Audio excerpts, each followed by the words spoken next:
সহ্য আর করতে পারি না, এই না জহরে জ্বালাই রে।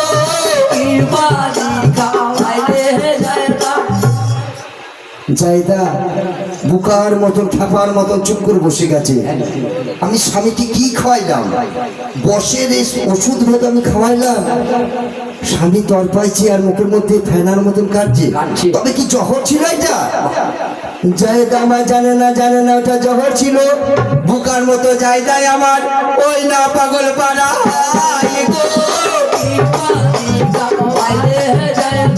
ওরে বড় মামা ছটপট ছটপট করতে লাগলো গো। ওরে কোথায় বাপ কাছে বলে তুমি আমার তাড়াতাড়ি এসো গো। ওরে তাড়াতাড়ি তোমার চাচাকে ডাকো না, ওরে বেশি দেরি করলে বাবা আমি আর এই দুনিয়ায় বেশি দেরি করলে বাবা কাছে মানি তোমার চাচাকে ডেকে নিয়ে এসো।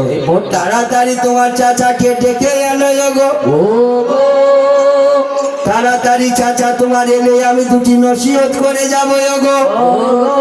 পরে এই দুনিয়ায় আমার আর বেশিক্ষণ টাইম নাই। তাড়াতাড়ি আমার কাছে যাচ্ছে চাচার বাড়ি। ও গো আমার চাচা যান তাড়াতাড়ি চলে গো। ও গো আব্বা আবার ছটপট ছটপট করছে, কি হয়েছে গো বলো? ওরে ও চাচা যান তাড়াতাড়ি চলেন, তাই ওরে এই দুনিয়া ছেড়ে আমার আব্বা চলে যাচ্ছে। ওরে তাড়াতাড়ি ছোট ভাই হোসেন আমার ছুটতে লাগলো গো।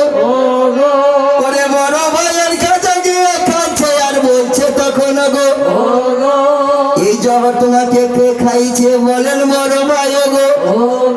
ওগো আমাকে বলেন বড় ভাই গো, তুমিও গো তাই?